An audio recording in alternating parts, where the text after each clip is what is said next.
But I think most people wonder, like, how resilient am I?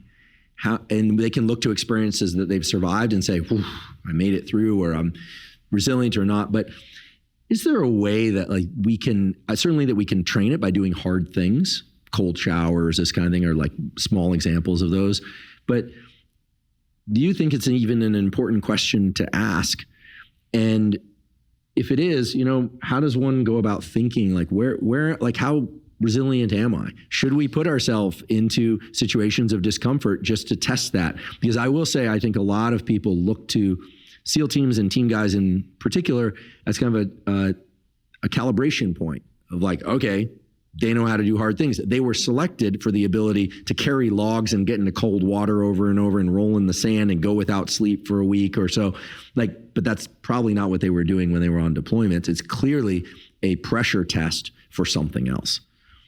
Yeah, it's a strange thing, the basic underwater demolition SEAL training. And quite frankly, going and getting wet and cold and being miserable is actually nothing compared to, like, being on deployment. Basic SEAL training is a very strange laboratory for human beings. It is a very strange laboratory for human beings, and it's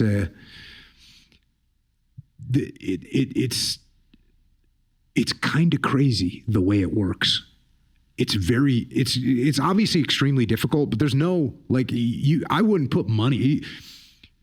You could put odds on somebody making it through, like, hey, that guy seems like he's gonna be good to go, but I wouldn't put a bunch of money on it, right? And I wouldn't take like 100%. I would never take 100% bet on anybody, because there's no one that's 100% gonna make it through that training. And there's just random, some people say it's because of your why. There's people that make it through SEAL training because their ex-girlfriend said they couldn't make it. There's some other guy that makes it through because they promised God that they would make it. There's some other guy that made it through because, their dad said they could have it. There's, like, every one of these examples you can come up with. And it's good enough for some random dude to make it through. And it doesn't matter what your pedigree is, doesn't matter where you're from. There's guys from Iowa, there's guys from Florida, there's guys from wherever that make it. And there's guys from Iowa, and there's guys from Florida, and there's guys from wherever that don't make it. Guys from farms, guys from silver spoon in their mouth, and you just can't predict it. And I mean, it has to have something to do with the fact that how bad you actually want to do it. It's a strange thing. And I wouldn't try and, if I was in the world, if I didn't do that training, I wouldn't be trying to figure out if I could make it or not, because you don't know. You don't know.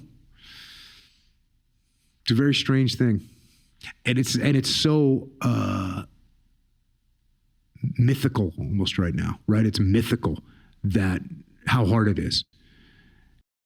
Been instructors there, some we both know, seem that 15% number is unlikely to change as long as they keep the process the same. It just seems like about 15% of people seem to have something in them that can perhaps grow during that training, but that it is being identified and selected for rather than somehow being built up across at least that phase, the early phases of training. And then at some point they build on that capacity. In SEAL training, you have kids that come through that they call legacies, which means that they have a dad, I think a dad, brother, whatever, and they do have a better chance of making it, but it's not a guaranteed chance at all.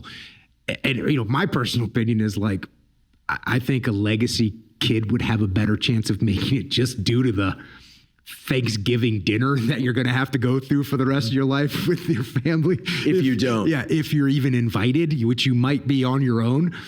But yeah, there's something to that as well. But I think that's just more the pressure that someone must feel, like, hey, there's no way I'm going to be allowed back in my home if I don't make it through this training. So I'm going to have to just go ahead and suck it up. But not everyone makes it. And it's a bummer when that does occur.